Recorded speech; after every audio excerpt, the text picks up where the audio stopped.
Hello, educators of Virginia, and welcome to another episode of Deeper Insights. I am the lucky person today to get to sit down with Allison Rodman, the founder and chief learning officer of The Learning Loop, and also the author of Personalized Professional Learning. She has an extensive background going all the way back to her roots as a teacher at Thomas Jefferson High School in Richmond, Virginia. She is an ASCD emerging leader, class of 2013, I believe. Yep. Is that correct? Awesome. You got it. She's also been a facilitator with the ASCD. I had the privilege of hosting her virtual course series of webinars that we did back in the spring, and she is also on the docket for a concurrent session at our upcoming annual conference, Level Up in Williamsburg. And without further ado, Allison, can I call you Allie? Yep, absolutely. Okay. Welcome, and how are you? I am wonderful, Chris. Thank you so much for the warm welcome. It is great to be back with you and the Virginia ASCD community. I always love our opportunities to collaborate together, whether it's on one of these podcast episodes or when I get the chance to work with members directly in some of the virtual spaces. And this year will be my first time joining you for your annual conference. So I'm super excited about that. That's awesome. And we are overwhelmed with excitement as well, just getting some things ready and prepping and chatting with folks. Just an overwhelmingly exciting period of time. And it sounds like I could hear the optimism and the positivity in your voice. And our listeners have come accustomed to me not letting our guests off the hook with kind of the perfunctory, cursory, I'm good, I'm fine, but you really do sound excellent. So what, if you don't mind, what's bringing you joy right now in this moment? Yeah, so I am so excited to be back on site with educators and in schools, shoulder to shoulder, being able to support them, whether it's in a professional learning workshop or community or in the classroom with students. While I know that we bend over backwards and in so many other directions to become really proficient in virtual spaces, and it's created some really exciting opportunities for how we can create some creative professional learning models.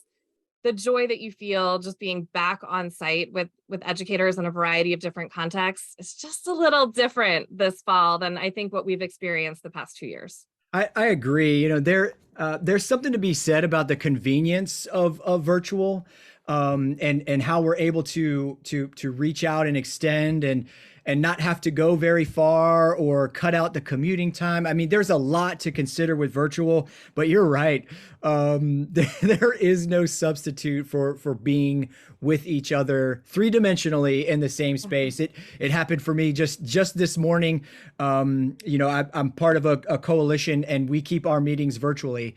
And this morning we met in person at the Department of Education building to give public comment at the Board of Education meeting. And we were all just enamored with seeing each other and say, gosh, we gotta really shift to some more in person. So I definitely appreciate that. And I also appreciate you and your authentic check-in and just telling us how you're doing. So now that we know how you are, I'd love to get to what we're here to talk about today, and starting off with just from your perspective and what you're seeing and hearing and interacting. How are the teachers? It's definitely mixed at this point, Chris. So there's this joy about being able to engage students in some classroom activities that maybe we haven't been able to do or bring back to our practice in the same way until this fall, right? So when I work with teachers in professional learning workshops, we get to talk more about some of those cooperative learning strategies and student-centered approaches that we know bring that engagement and that excitement to the classroom as well as our professional learning spaces. But I also see educators who are tired. We, are struggling with shortages in so many different places, where I know that teachers are pinch hitting for one another, and admin across the system are stepping in where they can to, fill some of those spots, even if it's just for a couple hours or a day. But they are tired. And what happens, or what I'm starting to see happen as a result, is that even with the best laid plans for professional learning, some of those engagements are getting canceled, or we're just kind of saying, hey, we're going to give back time, or we're going to give back, an opportunity to work with your team. And I'm starting to get concerned about what that's going to mean longer term, not just for teacher professional growth, but also building their sustainability from a whole educator standpoint. Yeah, I think, and I appreciate what you just said in there. And given all of our realities, I mean, living in survival mode for 2 years, we thought that the 2021 school year, when, coming out of the shock of the pandemic, we spent all summer transforming our practices. Classrooms became virtual. School leaders like myself, I was a principal of a high school, learning how to run a school in a virtual setting. We engaged heavily in professional learning to be able to do that and to pull it off. And we thought that was the hardest school year ever. And that year we asked teachers to do what I thought was the most impossible task, and that was what dual audience or concurrent teaching, where we had some students in person and some students. And then the 21-22 school year hit. Oh my goodness, that blew 2020, 2021 away with the difficulty. So between that, we're looking at, teacher shortages. You mentioned colleagues having to cover down on uncovered classrooms because there's a substitute shortage as well. Bus driver shortages are putting a burden with getting kids to and from school. And you mentioned the impact on professional learning. So let's live in that space and just a little bit, from what you're seeing and what's kind of on your mind and in your heart. Let's talk about some of that impact. What changes have we seen outside of the classroom and outside of the schools that are almost forcing a need to change, but it's so impossible to engage in that growth and development? What are your thoughts on that? And I know that that's a loaded question in there, but maybe it's enough to get us started. Well, it's hard, right? Because we often throw away we throw out this notion of balance. And I truly believe that nothing is ever really balanced, whether we're talking about personal and professional life, we're talking about teacher planning time versus professional learning, right? We're always going to be giving something up, whether we want to admit that or not. It's either a time resource or a monetary one. So we've got to make really careful choices here about if we're gaining, some short-term energy by helping to, prepare a teacher for tomorrow. What are we giving up in terms of long-term sustainability for enabling that teacher to continue growing in the classroom as they move forward? And to be fair, I keep, saying teacher, but this applies to leaders too, right? As we cancel some of their leadership professional learning engagements and things of that nature.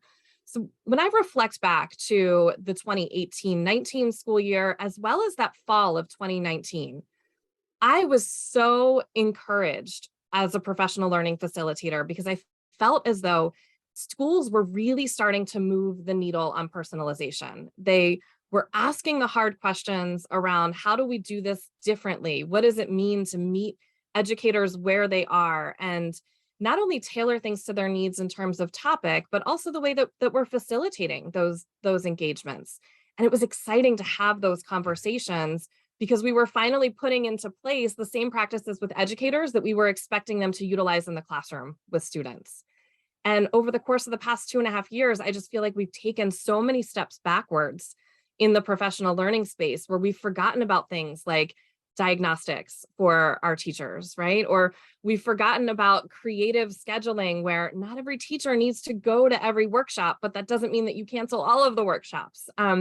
So I really want to see us start to get back to that place that we were pre-COVID and take it even further to ask those really tough questions about professional learning and say, what do our teachers and our leaders need and how are we going to meet them where they are, but then also push their practice forward. So I want to live in that space. What do you think that is? That's the question that's on my mind as the executive director for VASCD. We live in the professional learning space a lot, and the question that keeps me up at night, literally keeps me up at night, is what will engage our people. So what are your thoughts? Like whether it's topics or formats or how do we draw the attention? I don't want to say out of survival mode because survival mode's a reality right now, but how do we refocus the attention back on that trajectory we were on that you mentioned before the pandemic? So first and foremost, I think we need to start with some type of diagnostic. We did all kinds of benchmark data and start strong assessments and all of these pieces with our students to get a sense of where they were. And I don't see us parallel tracking that with our educators across the system. So checking in and saying, where are you? What do you need? And how are we going to get there together? And in that diagnostic process, I would love to see systems and school leaders get really creative about some of the topics, if you will, that we're offering professional learning in. So I don't want to default back necessarily, though we can if it's a teacher need, to some of the more traditional things around formative assessment, differentiation, assessment design. We need those things, and we know that we need those things. But if we're in the long-term game of sustainability for educators, we also need to tend to topics such as alignment and time management. How are we helping them find and create that space for themselves? Perspective taking and understanding their colleagues, and being able to work through tough conversations so that when things get hard, they have the facilitative skills necessary to do that. Giving them support with data analysis, but also longer term goal setting around that. So they're invested in those processes and they're able to see their progress over time, not just from a self-efficacy standpoint, but a collective efficacy one. And those are the topics or the areas of focus that I see not necessarily being neglected, but overlooked because it's not a quick hit. You can't always put that in a 30 or 60-minute virtual workshop. There are things that need some tending and some care through multi-session engagements and tough conversations and action planning and implementation over time in a way that takes a bit more planning and effort as we look at the full scope of professional learning. It's so interesting you said that. I mean, one of the things that I had personally thought about, this was last year, was almost a back to basics campaign. Like, let's get back to the basics of what makes instruction high quality instruction. I mean, literally back to unpacking your curriculum and writing a really good learning target, designing instruction that gets at the target, and then a high quality formative assessment so you could see which one of your kids got it, which of your kids got it and which ones didn't. And what I hear you say now is, there's a back to basics that is even more basic than that. And that's, getting back to, I wrote down a few things here, like humanity and functioning as just a high quality person. When you talk about time management and you mentioned, like, it's not really about balance. It's about kind of chunking, like you chunk here, or you're going to have to give up something in order to be able to do something else. And I'm reflecting on a conversation I had over the summer with a very trusted colleague. And she's talked about, the need for conflict management when a parent is coming at a teacher, either through email or over the phone, or even in a parent teacher conference. What skills have we built in the teacher to be able to deal with that, or like negotiation skills, things like that. So I appreciate that perspective, in that if we're looking at tiers, there's a subterranean tier under the surface, almost like an iceberg. I'm picturing of an iceberg right now. So you mentioned diagnostics, and you'd like to see, and you talk about some of those things that you think we need to get back to. So how might a school leader or a school division leader really leverage those things, even in a time, and I'm just going to say this, even in a time when we try to get that diagnostic data, not everyone's participating. Yep. So what would you like to say maybe to some school leaders or division leaders about getting that shift back on growth and excellence and professional learning? So I would make the lift of the diagnostic as easy as possible. We don't need a ton of open-ended questions here. It can be a lot of selected response. You can utilize teacher leaders in your spaces to guide you around some of the topics, the formats, the timing that you might want to include on a diagnostic of that nature. And as you're analyzing it, be thoughtful about which of those engagements you might want to offer as a whole staff or a whole grade level professional learning opportunity, depending on what times you have available to you as a school leader or a systems leader. So you might have half-day models or a full day of professional learning that's coming later in the year. You want to use that time with a topic that's going to be relevant to as many educators as possible within your system. And for the ones that perhaps have a high interest, but with a smaller group of teachers or leaders, we want to be creative about how we're offering smaller individualized opportunities for them in much the same way that we ask teachers to engage students in small group instruction, or remediation and enrichment opportunities at times. If there are different topics of interest and need, let's think about how we can bring them to our teachers, whether it's through a centers model or rotating, blocks of time throughout their day. How do we get them that professional learning that they need so that they feel as though their interests and their needs are being addressed and that they have what they want to be successful in the classroom? Yeah, what I'm hearing you say, Allie, something that, and I was introduced to you through the topic of teach our children well. Mhm. And so that was a lot about, and I don't remember the framework you had off the top of my head, and I apologize. I'm such a bad student right now. Okay. But when we hear teach our children well, we might automatically go to, wellness and self-care, all important things. But today, what I hear you talking about is there's a component of teaching our children well that has to do with our growth, our development, and our, I'm going to say recommitment or reconnection, if you will, to professional learning based on the changes that are happening. Am I hearing that? Am I hearing that correctly?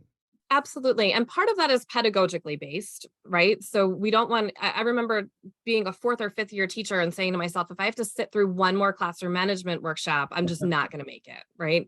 I felt like I had the systems and routines down, but I needed more support with differentiation at that point. I wanted to go deeper on that topic. So part of it does find its roots in that pedagogy. But we also, as we were discussing earlier, need to think about the layers of those topics. So you might have a team of teachers who really want to improve their discussion protocols, or you mentioned conflict management. How are we working through some of these challenges that we're seeing as a team, or perhaps pushing one another's practice a little bit further? Or maybe our team includes a lot of new teachers. What does effective collaboration and support look like for some veteran teachers who might be supporting new teachers? I think there are so many different ways that we can take this. And my one, I guess, sort of nudge to school and systems leaders at this point is just not to think so much in all of those traditional buckets. But if we're expecting leaders and teachers to be these models of social emotional learning at times for our students, we need to make sure that we're building their capacity in those areas as well. Yeah, and I appreciate that. I've always seen educator wellness not just the responsibility of the individual, like take back your time, take back your, like setting your boundaries. There's a responsibility on the leader to set the conditions and to establish the environment for that to happen, and then to follow through by being a model. For me, I was the worst model of self-care and setting boundaries. I was the worst model until my folks started calling me out. They started saying, we'll take care of ourselves when we see you start taking care of yourself. And so that was probably the most powerful conversation I had in supporting teachers. Go ahead. Oh, and I was terrible too. I feel like I've learned so many things through the years, and I came to find that many of my own actions was what my teachers were mirroring. Yeah. So I would send an email late at night just because I wanted to clear the decks and I wanted inbox zero, and I wanted to make sure they knew I was being responsive. But inadvertently, I was also putting this pressure on them that they should be responding at 7 or 8 o'clock at night, or at times even later. And it was an unfair dynamic that I had established. The other sort of flip side of this that I see leaders do sometimes is they'll want to clear their decks at night and they'll delay delivery for all of these emails until 6 or 7 o'clock the next morning. So a teacher or a team member who thought that they had inbox zero the night before suddenly come into the day and like 20 emails stack up in their box, right? And that is just a very small example across this whole scope of educator wellness and how we support each other, not just from a place of self-care, but community care. Did it have to be an email? Can we just kind of walk down the hall and check in about that? Or can we find other ways to kind of reduce the load at times for what is an incredibly difficult job across our schools? In your series in the spring, there was one technique a strategy that you used, and I want to get this strategy on the podcast because it was something that stuck with me tremendously. You made a deal. I think it was your time as a school leader, and you made a deal with your staff that we would trust each other. That if we sent a message, you read it, you understood it, and you were going to follow through. So there was no reason to reply back to say "got it" or "thanks" or "I'm on it." Is that right?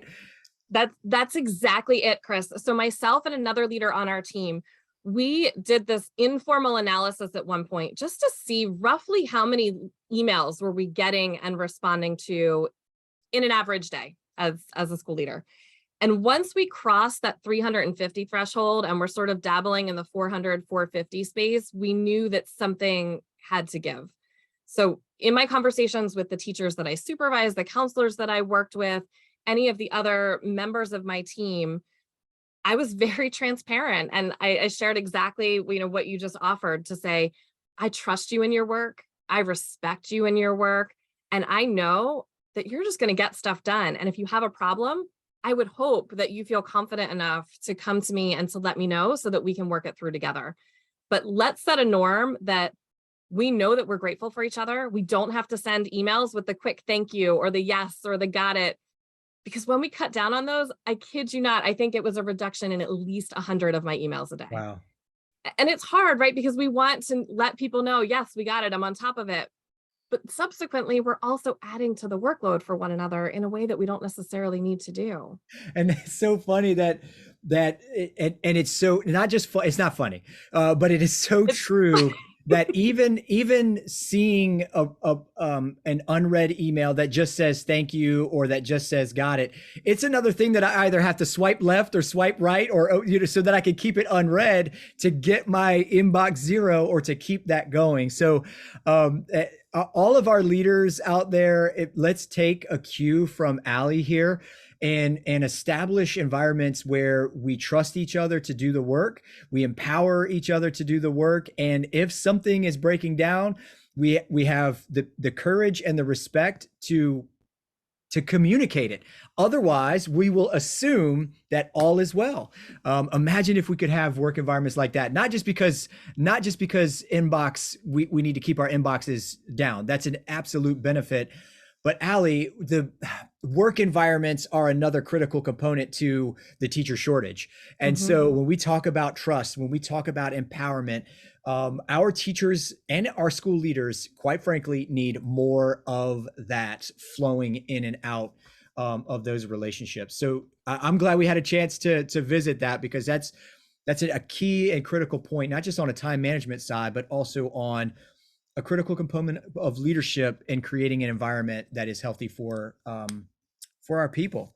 Allie, I can't believe we're already coming up on 30 minutes. I appreciate so much your time. Thank you for carving out time to share some of your expertise. There are some really good nuggets in this nice short conversation that our folks can take away. If someone was inspired or if somebody wants to connect with you, how do we do that, Allie? Check out my website, www.thelearningloop.com. I'm always posting new resources. Any upcoming conference presentations will be highlighted there, along with new blog posts and interviews like this one. So there's tons of resources that you can get, as well as subscribing to my newsletter on that website. I try and connect with folks at least 2 or 3 times a month and distill some of the great things I see happening in professional learning, as well as some of the key publications that are coming out in that space, so that leaders and teachers who are incredibly busy don't have to do that work. And it's heading right to your inbox when you're ready for it. Also, please connect with me on social media at The Learning Loop. I'm on Twitter, Facebook, Instagram. I would love to hear some of the creative things that you're doing in your professional learning spaces so that we can continue to grow together. Allie, thank you so much. And thank you for listening and tuning in to this episode of Deeper Insights. You can see Allie live and in person at a minimum at our annual conference. And like she said, to a professional learning session opportunity near you. But definitely, if you're not registered for annual conference, you don't want to miss it. And you don't want to miss an opportunity to be with Allie. Thank you, Allie, once again for spending time with us. Thanks so much. Have a great day.